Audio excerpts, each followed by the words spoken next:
Les néons du bureau parisien bourdonnaient doucement, un bruit qui me tapait sur les nerfs depuis des années. Ce jour-là, je fixais mon écran, incapable de bouger, la gorge nouée par l'incrédulité. Pierre, ce collègue flemmard qui passait son temps à somnoler sur son clavier ou à faire défiler son téléphone, venait d'être promu chef d'équipe, le poste que je visais depuis que j'avais rejoint l'agence de pub il y a 3 ans. Moi, Sophie Martin, 34 ans, assistante de projet, j'avais enchaîné les nuits blanches, repris ses erreurs grossières, porté nos deadlines à bout de bras. Et lui? Il récoltait les fruits de mon labeur sans lever le petit doigt. À 15h, Julien, notre patron, nous avait réunis dans son bureau vitré, un sourire satisfait aux lèvres. « Pierre prend du galon », avait-il annoncé, comme si c'était une évidence. Mon estomac s'était retourné, mais j'avais ravalé ma colère, un masque neutre sur le visage. Ce que Julien ignorait, c'était la lettre de démission qui dormait dans mon tiroir, tapée la veille dans un mélange de rage et de clarté froide. Elle n'était pas une simple formalité, loin de là. J'y avais glissé une bombe, pas faite de poudre, mais de vérité prête à tout faire voler en éclats.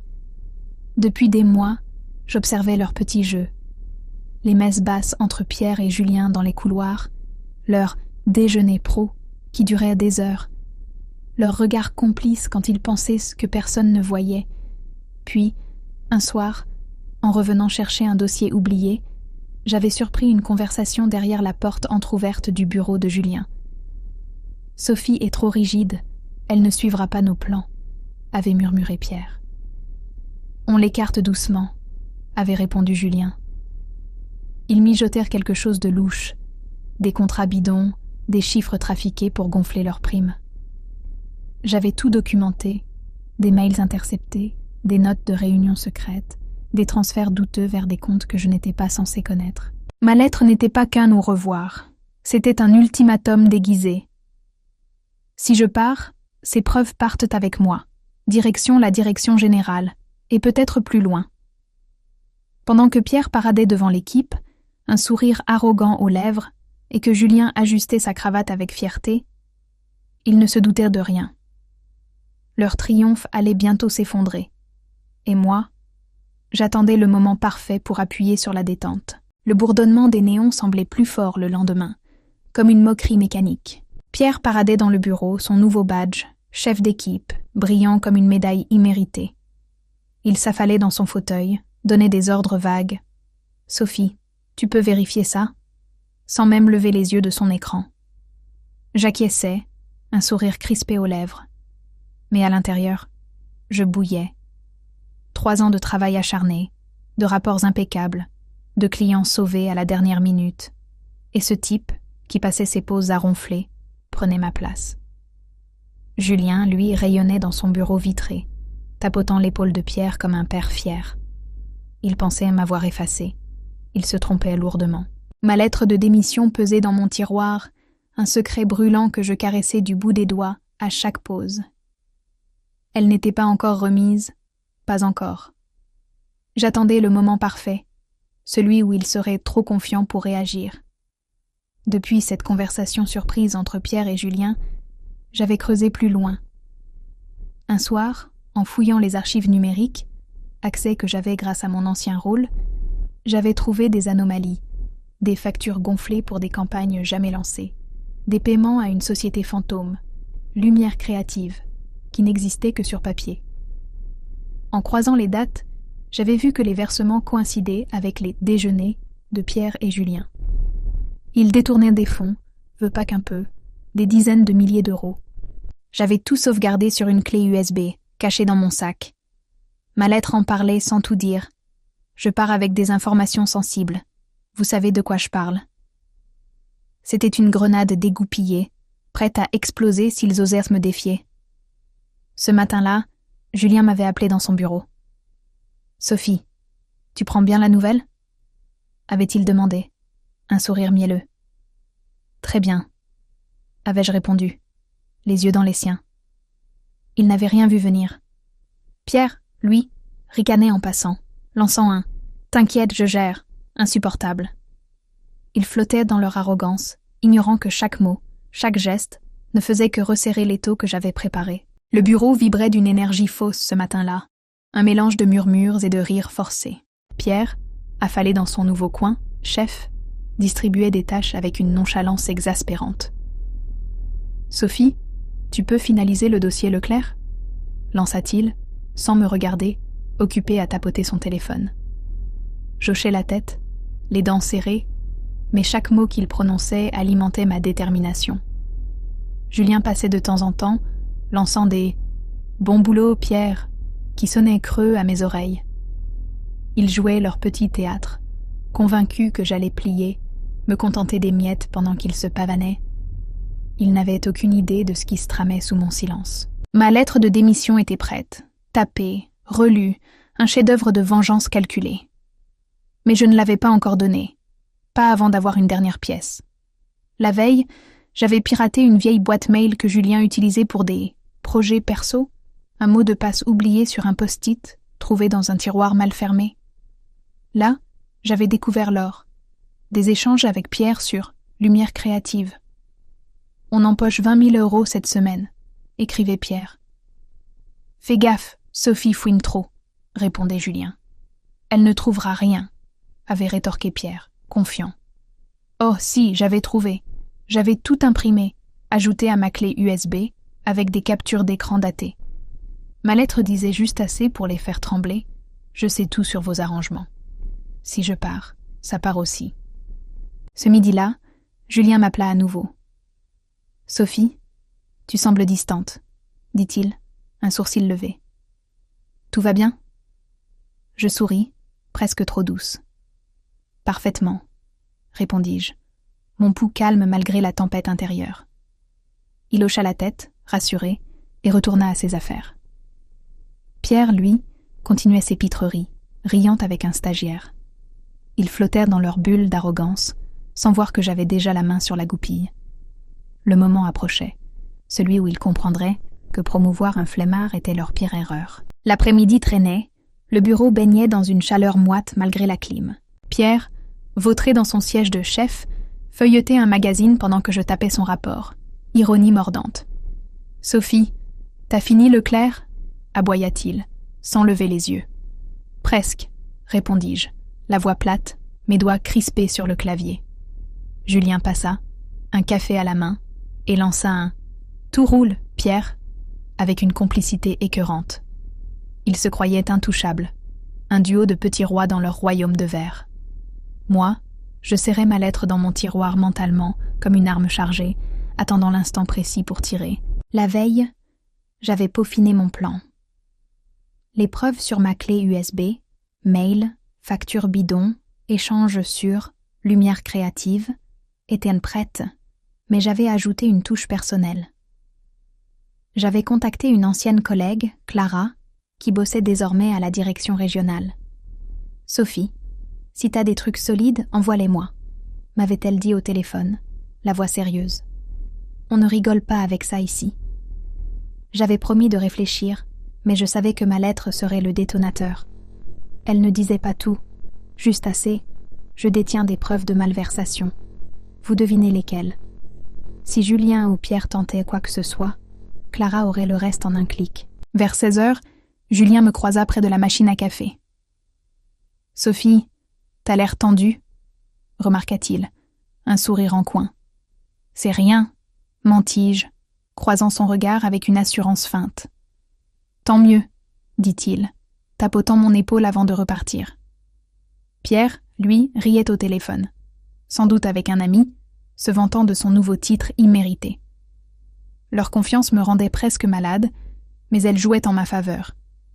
Ils ne voyèrent pas la tempête venir, trop occupés à se féliciter. Ma lettre restait cachée, mais son ombre grandissait, un explosif prêt à faire tomber leur château de cartes. La lumière déclinait dans le bureau, les ombres s'étiraient sur les cloisons vitrées. Pierre, toujours aussi nonchalant, lançait des blagues vaseuses à 2 stagiaires, son badge, chef d'équipe, pendouillant comme une farce. « Sophie, t'as envoyé Leclerc au client ?» demanda-t-il, mâchant un chewing-gum. « Oui », répondis-je sèchement, mon ton masquant l'orage qui grondait en moi. Julien, dans son bureau, tapait sur son clavier, jetant des coups d'œil satisfaits vers Pierre. Ils formaient une équipe répugnante, convaincus que leur manège tiendrait éternellement. Mais moi, je tenais la mèche, ma lettre de démission, tapée, pliée, prête à tout faire sauter. Ce matin-là, j'avais franchi une étape décisive. En pause déjeuner, j'avais appelé Clara, ma vieille collègue à la direction régionale. « J'ai des preuves », avais-je murmuré, le téléphone collé à l'oreille. Des mails, des paiements à une coquille vide, Pierre et Julien sont mouillés jusqu'au cou. Elle avait sifflé, impressionnée. « Envoie-moi tout si ça chauffe. On peut faire tomber des têtes avec ça. » J'avais raccroché, un sourire discret aux lèvres. Ma lettre était mon arme principale, mais Clara était mon filet de sécurité. Elle disait peu, juste un indice. Des irrégularités financières ont été signalées ici. Si t'as du concret, c'est du lourd. Vers 17h, Julien passa près de mon bureau. « Sophie, tu restes tard ce soir ?» demanda-t-il, presque trop aimable. « Peut-être, » répondis-je, le fixant assez longtemps pour qu'il détourne les yeux. Il haussa les épaules et s'éloigna. Pierre, lui, quitta le bureau en sifflotant, laissant un post-it. « Relis mon rapport, merci. » Leur arrogance me donnait la nausée, mais elle me galvanisait aussi. J'ouvris mon tiroir, caressai l'enveloppe. Dedans, mes mots étaient une grenade. « Je pars, et vos secrets avec moi. Vous savez ce que j'ai. » Ils riaient encore, inconscients que leur chute était imminente et que j'allais appuyer sur le détonateur. Le bureau était presque vide ce soir-là, les néons clignotaient dans un silence oppressant. Pierre était parti tôt, lançant un « Bon courage, Sophie !» moqueur en claquant la porte. Julien, lui, restait dans son bureau, la lumière tamisée, pianotant sur son ordinateur avec une assurance écœurante.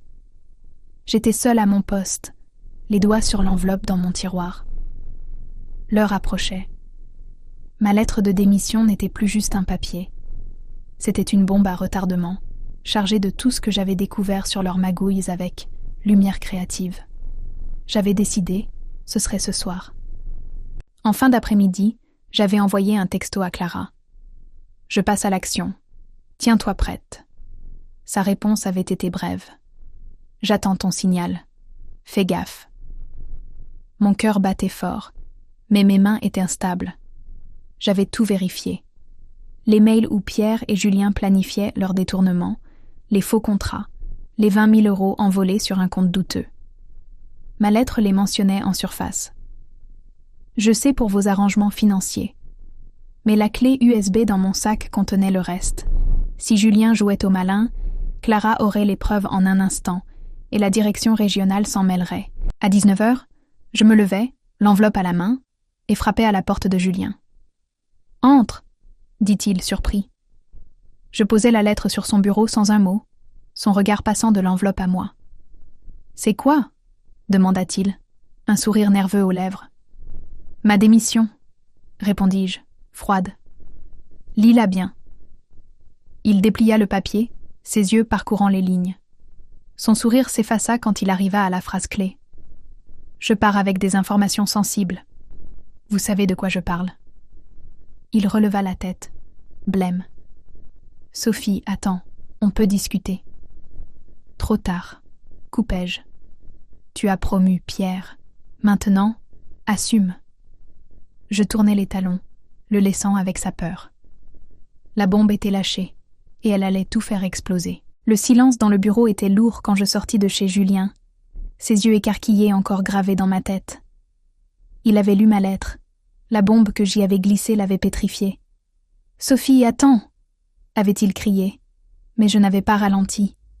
Dehors, l'air frais de Paris me frappa, un contraste brutal avec la tension étouffante à l'intérieur. Mon téléphone vibra presque instant-lit. Un message de Julien. « Reviens, on peut s'arranger. » Trop tard. J'avais déjà envoyé un texto à Clara. « C'est fait. Envoie tout à la direction si besoin. » Sa réponse fusa. « Reçu. Ils vont paniquer. » Et ils devaient. Le lendemain, le bureau était un chaos feutré. Pierre arriva, son arrogance intacte, jusqu'à ce que Julien l'appelle dans son bureau vitré. À travers les parois, je vis leurs gestes nerveux, leurs visages tendus. Pierre jeta un regard noir vers moi. Mais je restais impassible, tapant un mail anodin. Quelques heures plus tard, un appel de Clara confirma mes espoirs. La direction a ouvert une enquête interne. Tes preuves sont en train de circuler. Lumière Créative est dans leur viseur. Ma lettre avait fonctionné. Elle n'avait pas tout révélé, juste assez pour les faire trembler, les pousser à des erreurs. Julien tenta une réunion d'urgence avec l'équipe. Rien de grave, mentit-il, la voix tremblante. Juste des ajustements. Pierre, lui, s'approcha de mon bureau, furieux. « C'est toi, hein? T'as voulu me saboter !» Je le fixai, calme. « Tu t'es saboté tout seul en ne faisant rien pendant 3 ans. » Il ouvrit la bouche, mais rien ne sortit. Julien le rappela, blême. Il savait que ma démission n'était que le début. Les preuves sur ma clé USB, prêtes à tomber entre les mains de Clara, planaient comme une épée au-dessus d'eux. J'avais joué ma carte, et leur empire de mensonges s'effritait.